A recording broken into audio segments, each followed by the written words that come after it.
technical education if they choose that path to experience the American dream. Mr. Speaker, as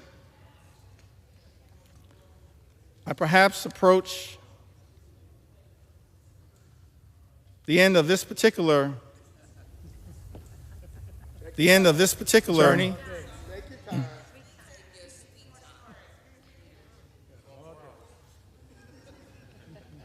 let me just reiterate that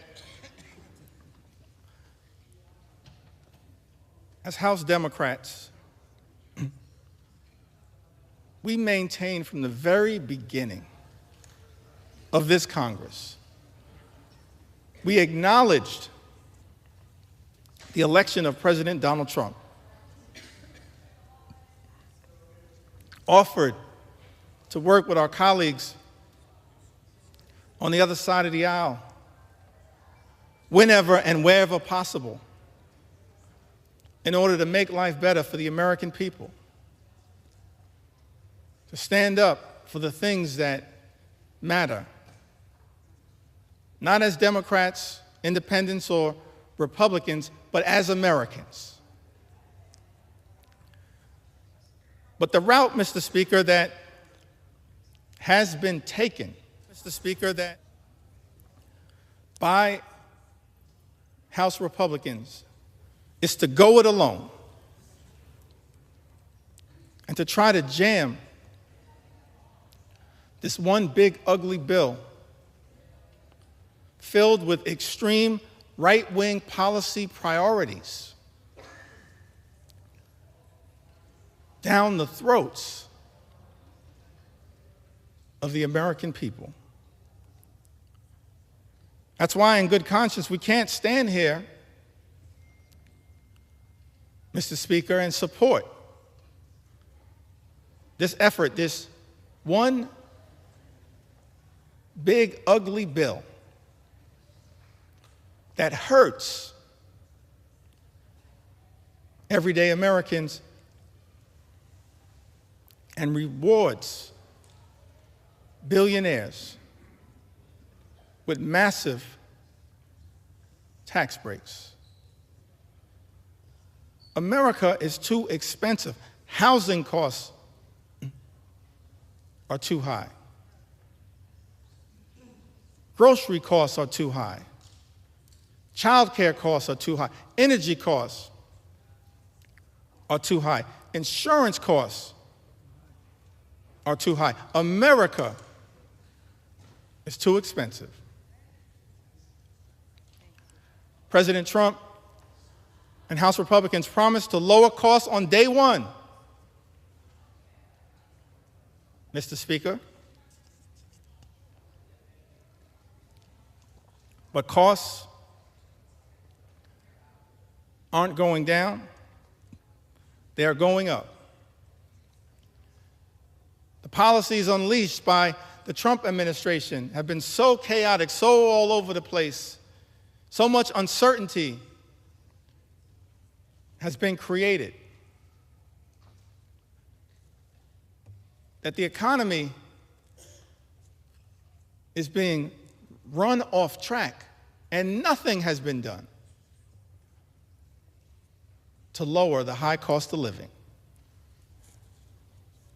In fact, not a single thing in Donald Trump's one big, ugly bill will meaningfully make life more affordable for everyday Americans. And that's just one of several reasons why House Democrats are a hell no on this legislation. We were a hell no last week, a hell no this week, a hell no yesterday, a hell no today, and will continue to be a hell no on this effort to hurt the American people.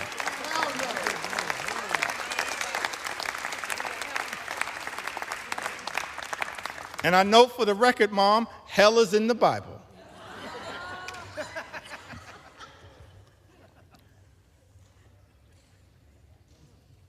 The American people are understandably frustrated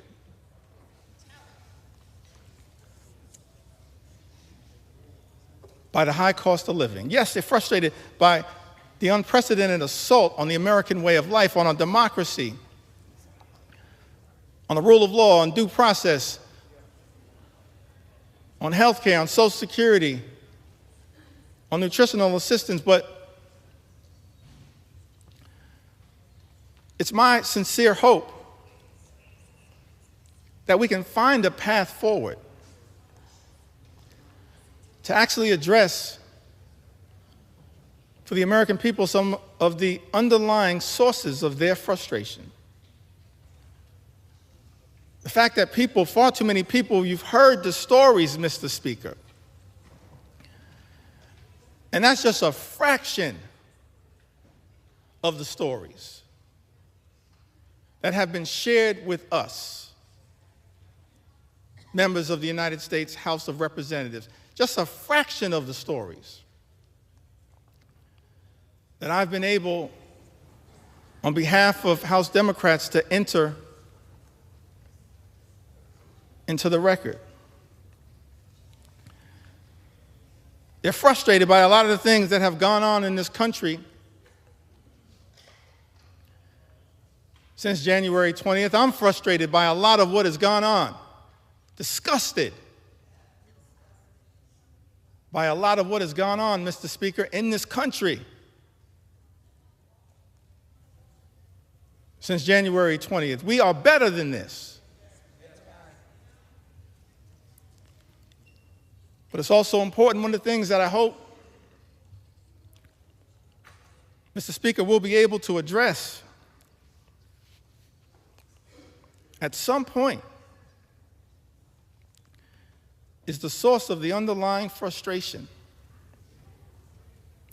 It's a frustration in the comments, in the eloquent words of all of those presidential leaders that I mentioned earlier today, this frustration, this economic frustration. FDR talked about it. Truman talked about it. Kennedy talked about it. Johnson talked about it. Carter talked about it. Clinton talked about it. President Obama talked about it. President Biden talked about it. It's a consistent strand.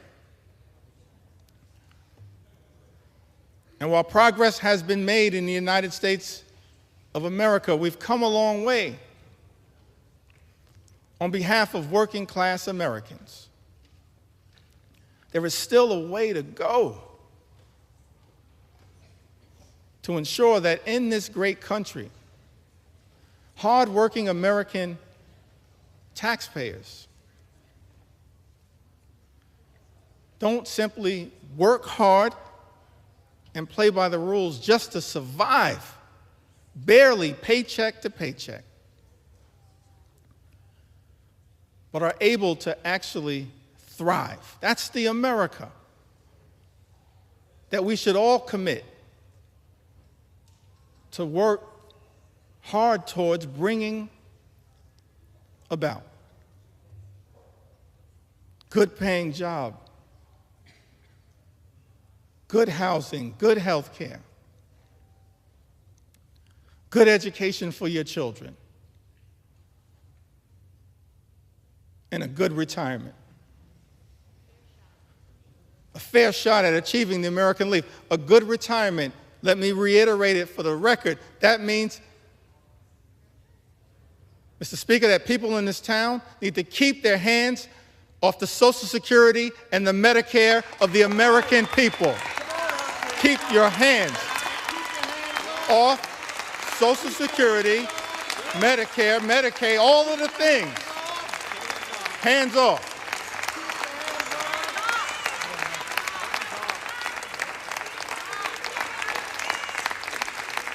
And one of the many reasons why we strongly oppose Donald Trump's one big ugly bill is because it will result in the largest cut to Medicare sets in motion the largest cut to Medicare, more than $500 billion by some estimations in American history. The American people, understandably frustrated, not for years, but for decades, that far too many have dealt with a situation where the system is not building an economy that works for hardworking American taxpayers, for everyday Americans, for working class Americans, for everyone who aspires to be part of the middle class. It's our sincere hope that we can get to a place one day, perhaps in a bipartisan way, not connected to this extreme and reckless, dangerous, partisan bill, this one big, ugly bill that will hurt everyday Americans in order to reward billionaires, that we actually can get to the work of lifting up everyday Americans, because the deck has been stacked against you for far too long. And that's not the America that the American people deserve. And part of the challenge, part of the problem, part of the issue as to why we find ourselves, everyday Americans, in this situation, it's because of the dominance of special interests in this town.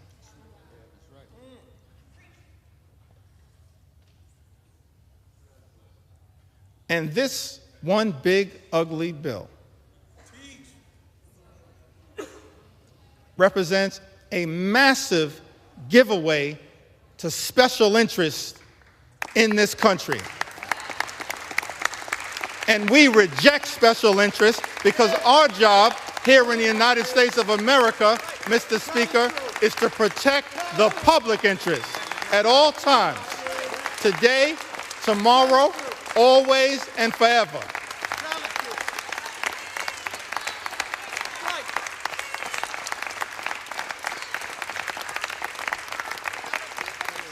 Extraordinary to me, Mr. Speaker, that you got folks in this town talking about draining the swamp. Guess what? You are the swamp. You are the swamp. You are the swamp. We've never seen anything like this.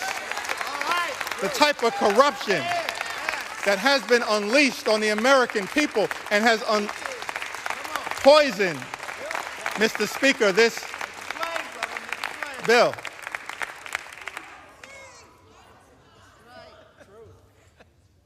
See, you're consulting the parliamentarian, I think.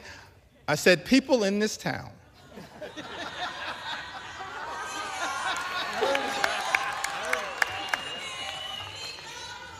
I'm thankful that my grandmother saw fit to have her grandson educated. We've never seen a level, Mr. Speaker, of this type of corruption unleashed on the American people that has made its way into this one big, ugly bill. Extraordinary levels of corruption in this town, unleashed on the American people. Corruption on steroids would be an understatement. In terms of what the American people are now being subjected to. So one of the things we look forward to changing in this town, I want to make this commitment, House Democrats. we are committed to making sure that we end corruption once and for all in the United States of America, in corruption in Congress, in corruption at the Supreme Court, and in corruption with the administration. That's part of our agenda, an anti-corruption agenda. That's what the American people deserve. That's what we as House Democrats are committed to bringing about. The exact opposite, Mr. Speaker, of what we see in this bill. We're going to present to the American people an anti-corruption agenda, the likes of which have never been seen. Because it's too much. Fundamentally, it undermines the ability of government to deliver for everyday Americans. You see that politics, at the end of the day, is about the management of public money. That's why we need everyday Americans to participate in your democracy. Because politics, at the end of the day, is about the management of public money. It's about how taxpayer dollars are going to be managed. And what's extraordinary about this one big, ugly bill is that what we see, Mr. Speaker, is the management of public money, all of it being done in this highly partisan way. It's not designed to serve the best interest of the American people. It's being managed, Mr. Speaker, in this GOP tax scam, this disgusting abomination, this one big, ugly bill. The management of taxpayer money being misused and abused to hurt everyday Americans in order to reward billionaires with massive tax breaks. That's a dereliction of duty. Mismanagement of public money. It's an abuse of the privilege that all of us as members of the United States Congress have. And so one of our promises to the American people as we look toward the future, we will always be stewards of your money to make sure that we are allocating taxpayer dollars in a way designed to lift up the American people, not tear the American people down. That's the type of Congress that the American people deserve. The public interest over special interest. The public interest over special interest. The public interest over special interest. That's one of our promises to the American people. And we're going to work hard to earn your trust as we move forward and look toward the future. I mentioned earlier in my remarks that I wanted to talk a little bit about faith.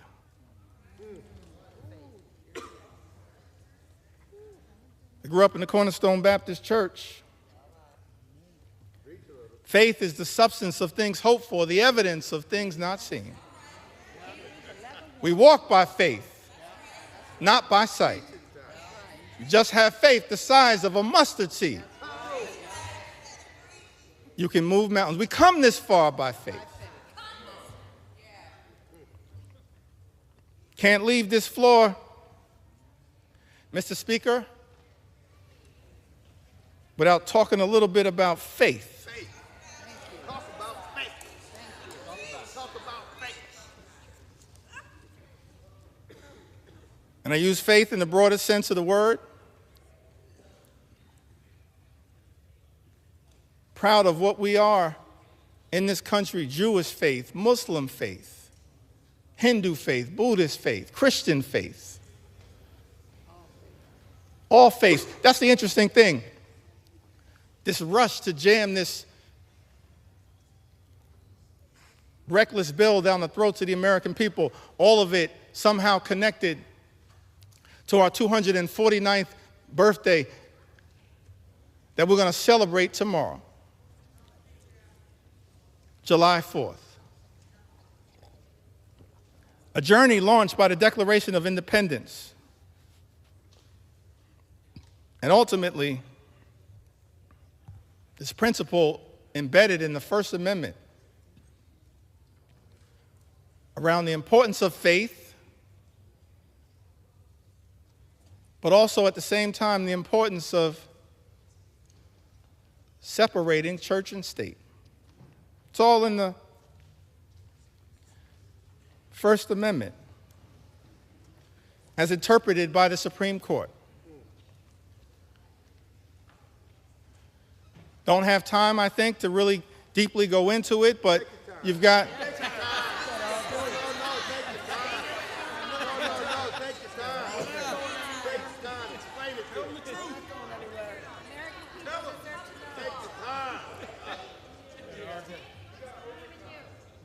You've got the Establishment Clause and you've got the Free Exercise Clause.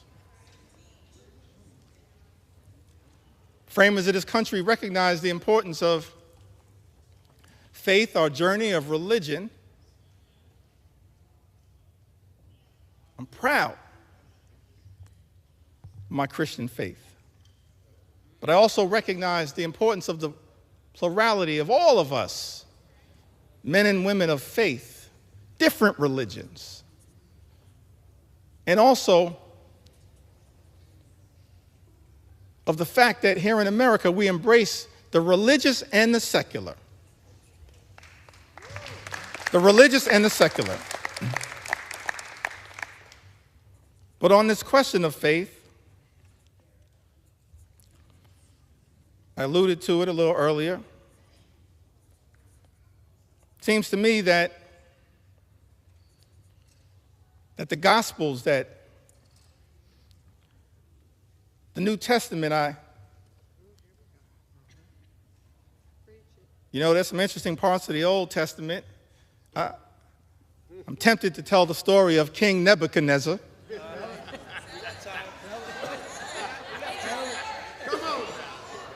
Mr. Speaker, a lot of parallels to what's going on right now. But I'm gonna focus at this moment on the New Testament prescription, the Gospels. I think it was mentioned earlier by one of my colleagues. I think Don Beyer mentioned it earlier. Matthew, the 25th chapter, verses 35 and 40. I think it's important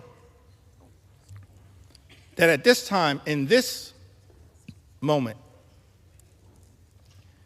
in this debate, before I leave the floor of the House of Representatives, that this scripture be entered into the congressional record. For I was hungry, and you gave me something to eat. I was thirsty, and you gave me something to drink. I was a stranger, and you invited me in. A stranger, and you invited me in. E pluribus unum, out of many, one. I needed clothes, and you clothed me. I was sick. I had medical problems. Maybe I needed Medicare or Medicaid or the Affordable Care Act or the Children's Health Insurance Program or Planned Parenthood. I was sick, and you looked after me. I was in prison, and you came to visit me. We have a right as members of Congress to visit people who are detained. It's not just in law, it's right here in Matthew.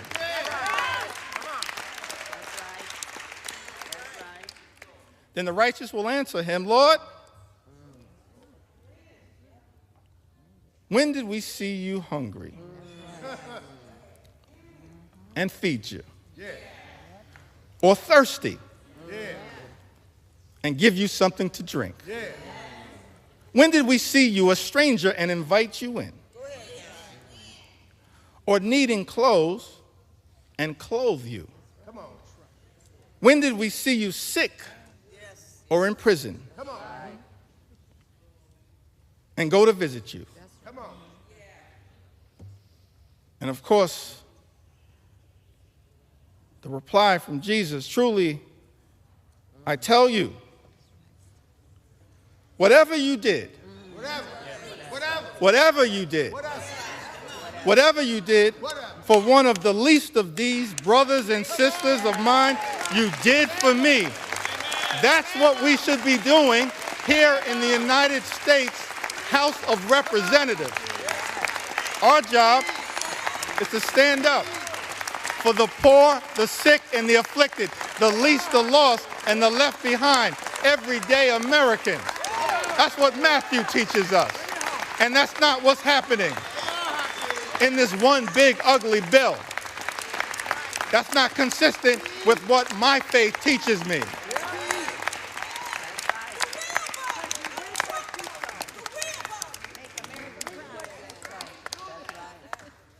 I'm not down with this situation.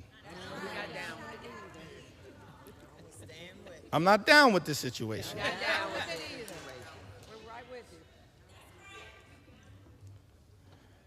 Well, you got some folks in this town. They go to church.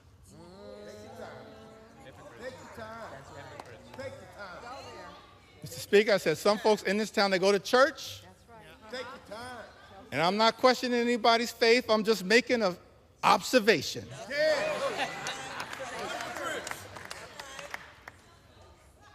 Got some folks in this town, they go to church and they pray on Sunday. P-R-A-Y. And then they come to Congress and pray P-R-E-Y on the American people. I'm not down with that kind of faith.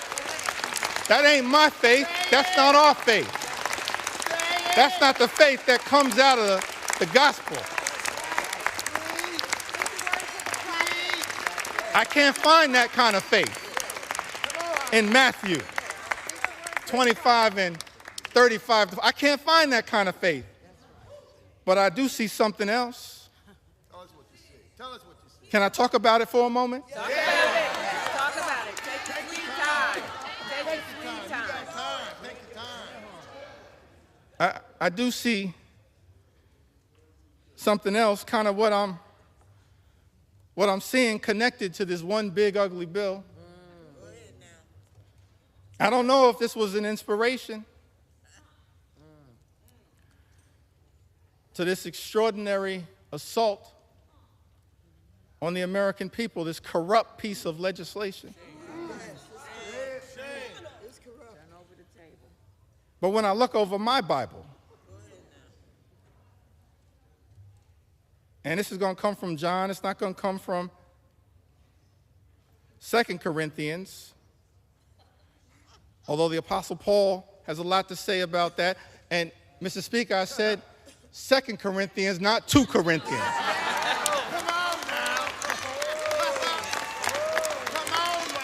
I don't know who I'm talking about, but if you're going to sell the Bible, you should know the Bible.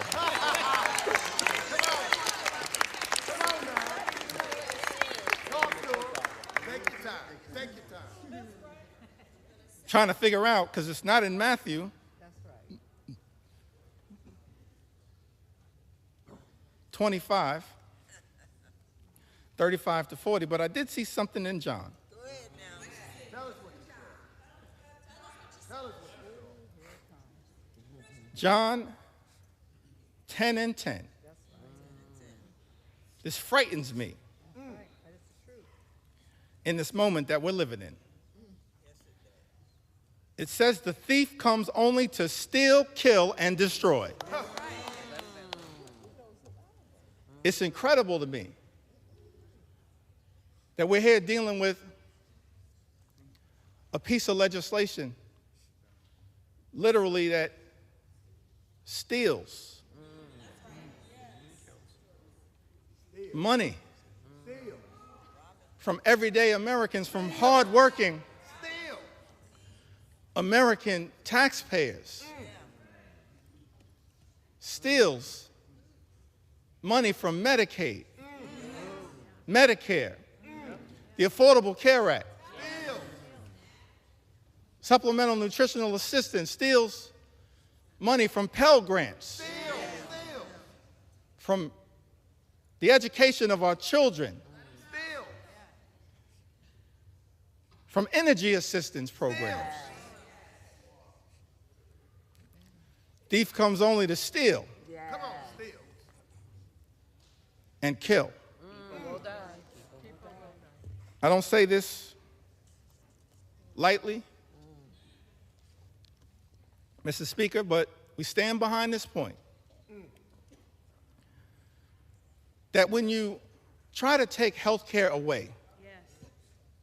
what this bill does, taking health care away from everyday Americans, more than 17 million, is unprecedented assault on Medicaid, on the Affordable Care Act, on Medicare, on children's health insurance. What you effectively are doing, hurting everyday Americans, hurting children, hurting women, hurting older Americans, seniors,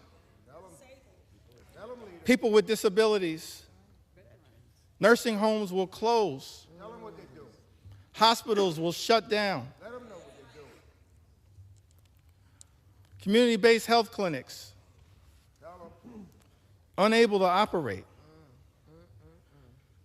We're actually here debating legislation, Mr. Speaker, that will result in tens of thousands of everyday Americans losing their lives Tell them what they're doing. because of the inability to get health care that they now have Tell them. and is being ripped away Let them know. from them. John 10 and 10, the thief comes only to steal Steal. and kill Kill. and destroy. All-out assault on the American people. All-out assault on health care, the economy, Social Security, Medicare, Medicaid, nutritional assistance, veterans, farmers, law-abiding immigrant families, small business Tell them. owners. All of the things that we've spent some time on this House floor talking about, that this bill is trying to destroy. That's right. Destroy the American way of life. Make it plain.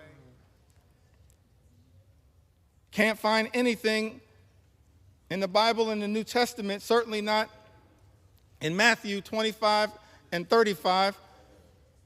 Matthew 25, the 35th chapter, and all the way through the 40th verse, but somehow I happened upon John 10 and 10. Somehow. And thinking about this one big ugly bill. The thief comes only to steal kill, and destroy. But America is a resilient nation. We're an exceptional nation. We're a strong nation. We've been through turbulence, trials, and tribulations. And we always somehow have found a way to make it through. Because of the resilience, Mr. Speaker, of the American people. So whatever happens today as it relates to this one big ugly bill, if my Republican colleagues decide that once again, Mr. Speaker, you're simply going to make the decision to serve as a reckless rubber stamp of President Trump's extreme agenda, I still have faith in the United States of America. I still have faith in the United States of America. I still have faith in the United States of America. We will not let anyone in this town destroy what America represents. Not now, not ever. It's not going to be easy. We recognize that. But we've got faith in the resilience of the American people. So I get ready to close shortly in. Now take your time. Take your time. Take your time. Come on. Take your sweet time. Tell them. Come on. Well, let me say it one more time. Our Republican colleagues tried to jam this reckless, extreme bill, Mr. Speaker, down the throats of the American people.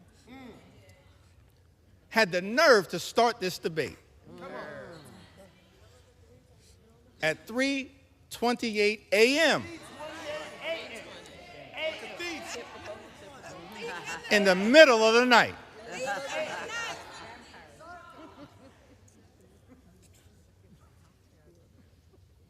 But we made clear that we were going to expose all of the things that are being done to harm the American people. Yeah, that's right. Tell them. Not in the dark of night, but in the light of day.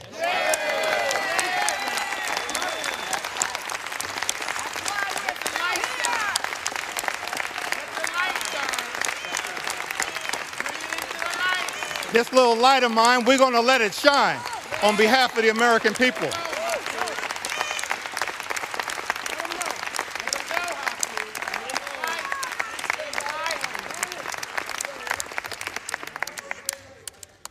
Incredible to me that Republicans would try to jam this one big ugly bill down the throats of the American people in the dead of night. And then, to add insult to injury, Mr. Speaker, allocate 15 minutes. 15 minutes to each side on the committees of jurisdiction. Shame. What a shame. 15 minutes to the Ways and Means Committee on each side. 15 minutes Take your time. Take your time. to the Budget Committee. That's extraordinary. But I'm thankful, I'm appreciative of all of my colleagues who stand behind me. That's right.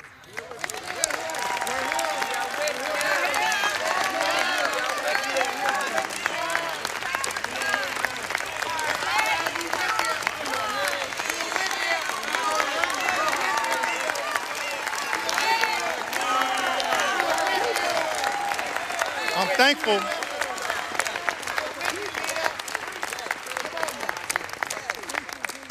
Thankful to all of my colleagues for their commitment, their courage, their conviction, standing up on behalf of the American people to deliver, hopefully, what is a message of concern, but also a message of hope. Come on. That's right. Hope.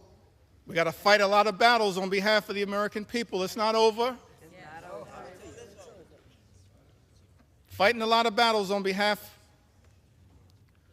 of the American people. This is just one of them. This one.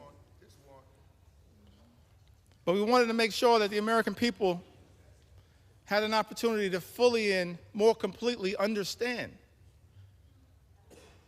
in the light of day, just how damaging In the light. this one big, ugly bill will be to the American people. And I plead with my colleagues on the other side of the aisle, Mr. Speaker. I really plead with my colleagues, inspired by some of the framers of the Constitution, the great scholars, the great thinkers, conceived of this incredible journey that we've been on Yeah. in the United States of America, creating separate and co-equal branches of government, recognizing that in this country, part of the gift that we were given by the framers of the United States Constitution, no kings, no dictators, no monarchs, separate and co-equal branches of government. This is the Article I branch of government. Mr. Speaker, James Madison, he once made the observation, in his view, in one of the Federalist Papers, that at its best, Congress should function as a rival to the executive branch. That was James Madison. Article I, branch of government, the House and the Senate. We're not here to bend the knee to any wannabe king.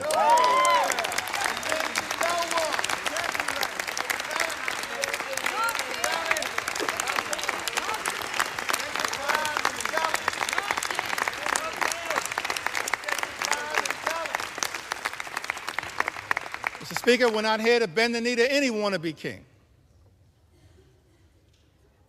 We're here to be a rival to the executive branch in the best spirits of the House of Representatives, to push back against an out-of-control executive branch. That's the framers' vision. I said that's the framers' vision. That's what they said. The framers' vision. And so as we prepare to take this consequential vote, Mr. Speaker, I just urge many of my colleagues Take your time. in government, Time. my colleagues on the other side of the aisle,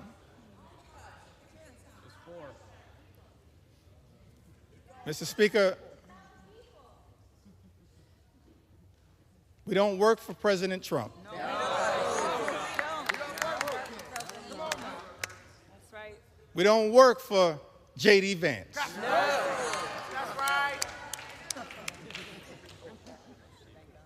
We don't work for Elon Musk. That's right.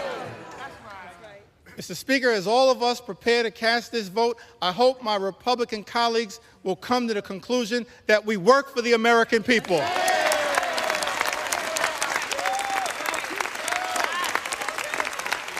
We work for the American people.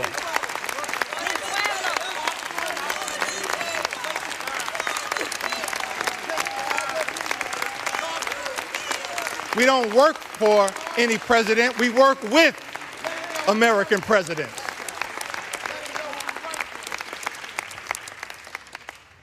We work for the American people. So it's my hope that as you evaluate this bill, all of the harm that is being unleashed on the American people, ripping health care away from more than 17 million Americans, effectively ending Medicaid as we know it, shutting down hospitals, including in rural America, in districts, Mr. Speaker, that my colleagues on the other side of the aisle represent. That's right. They're people. Nursing homes closing. 1 in 4 nursing homes, Mr. Speaker, will close as a result of the attack on Medicaid. And Donald Trump's one big, ugly bill. Mr. Speaker, this is extraordinary. This assault on everyday Americans, assault on children, veterans, seniors, people with disabilities. It's incredible to me. All of this in this one big, ugly bill. Take your time. Ripping food away from children, literally ripping food out of the mouths of hungry children, hungry veterans, and hungry seniors. Mr. Speaker, that's not America. We're better than that.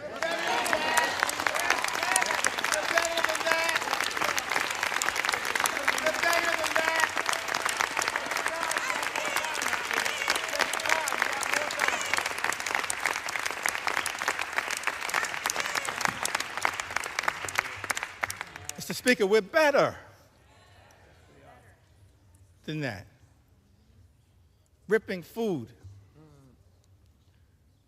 out of the mouths of vulnerable Americans. That's extraordinary. That's what we're doing. Extraordinary. And all of this is being done. This unprecedented assault on everyday Americans is being unleashed on the American people. Mr. Speaker, on the most vulnerable amongst us. All of this is being done to provide massive tax breaks to billionaire donors. Shame on this institution if this bill passes. That's not America. We're better than this. We are better. We are better.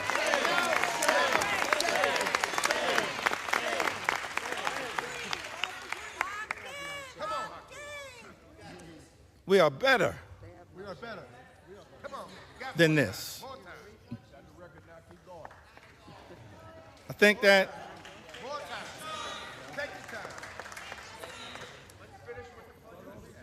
as we prepare to vote on this one big, ugly bill, That's right. tough time for people in the United States of America. It's extraordinary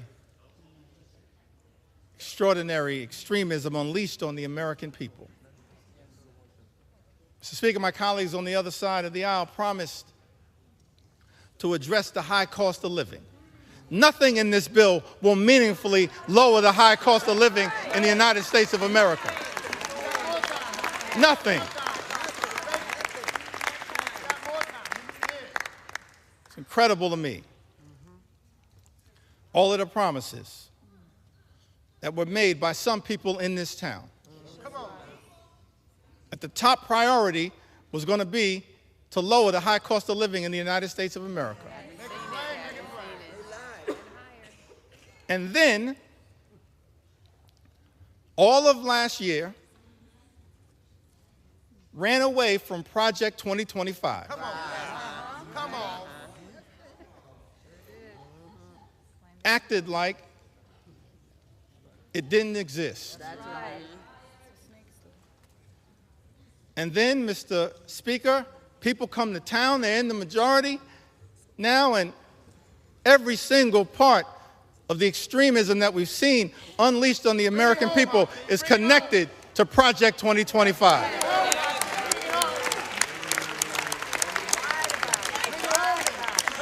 Every single part. But here's why I still got hope, optimism. I referenced this earlier today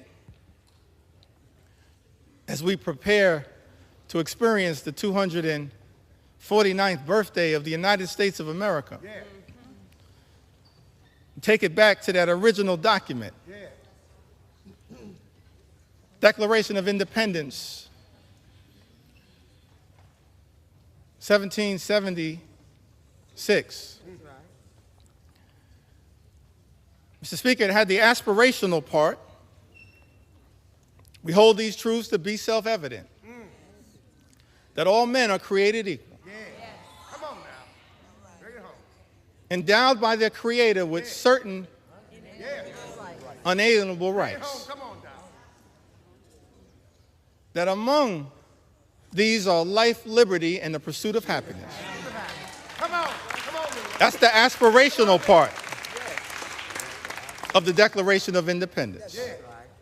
And as House Democrats, we're committed, no matter what it takes, to bring that about. Imagine in America where everyone who works hard and plays by the rules can live the good life, afford to live the good life. Come on. Good paying jobs, good housing, good health care, good education for your children, and a good retirement. That's what House Democrats are fighting for. That's the aspirational part of the Declaration of Independence, to bring that to life, the pursuit of happiness. That's the aspirational part. But then when you look at that Declaration of Independence, the second part of it, it reads like an indictment against an out-of-control king.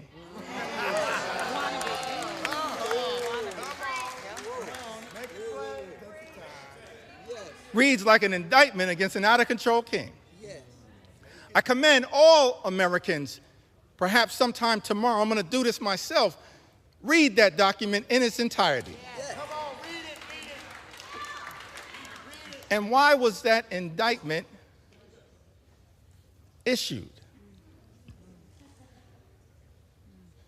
I think it was because the framers of this great country, they were fed up with Project 1775.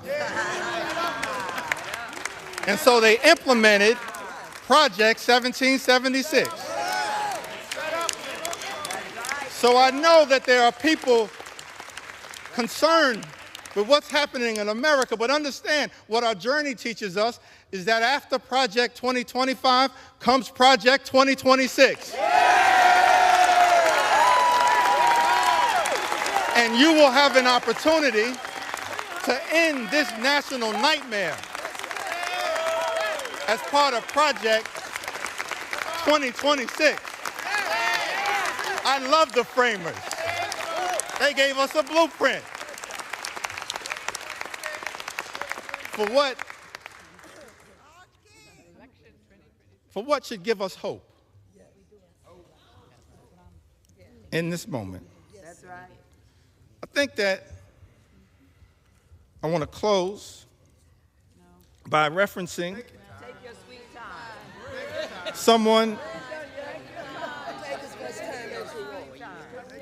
someone who we all serve with. I want to stand on the shoulders, if it's okay, on some of our civil rights heroes and foot soldiers. Yes, yes. Those who whose character, whose conviction, whose courage should give the American people hope at a moment of great despair. Many of us had the great honor of serving with Congressman John Lewis.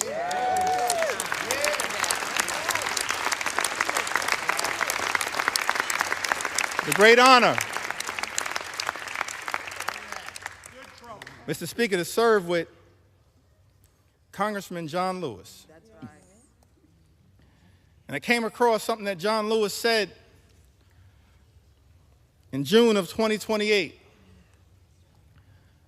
that hopefully, no matter what the outcome of this vote, will give people some hope. Great John Lewis said, "Do not get lost in a sea of despair. Be hopeful. Say his word. Be optimistic. Yeah. Our struggle is not the struggle of a day, Yeah. a week, Yeah. a month, Yeah. or a year. It is the struggle of a lifetime. That's our struggle. No matter what, Mr. Speaker, you decide to do today, that's our struggle. Standing on the shoulders of John Lewis, that's our struggle. Never, ever be afraid to make some noise and get into good trouble. Good trouble. Good trouble. Necessary trouble. Standing on the shoulders of giants. John Lewis would often talk to us about his admiration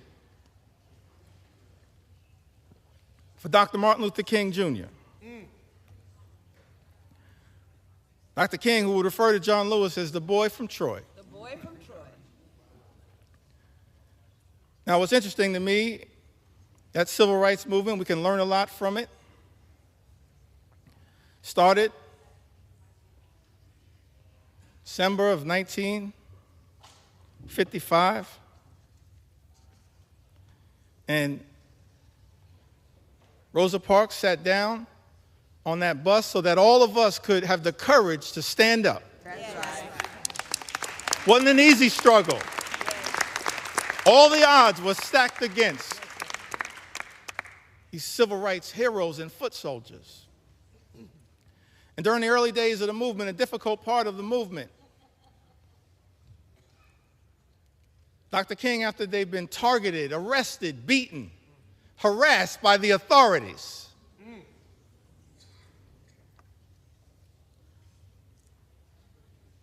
he traveled to Brooklyn, New York, Yes. Brooklyn. and spoke at the Concord Baptist Church. I think it was in March of 1956.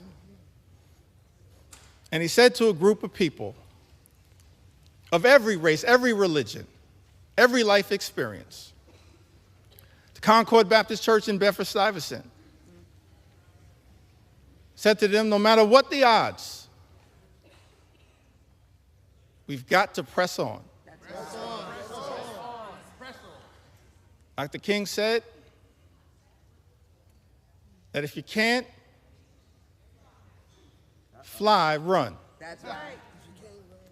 If you can't run, walk. That's right. If you can't walk, crawl. But at all times, press on. And keep pressing.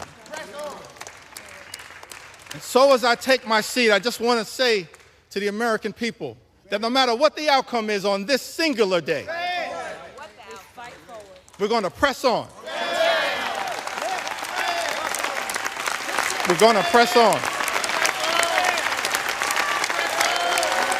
We're going to press on.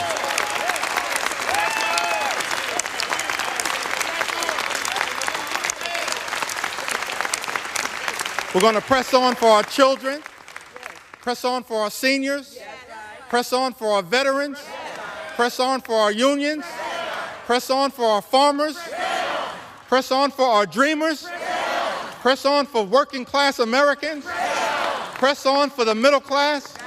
Press on for all who aspire to be part of the middle class. Press on for the poor. Press on for the sick.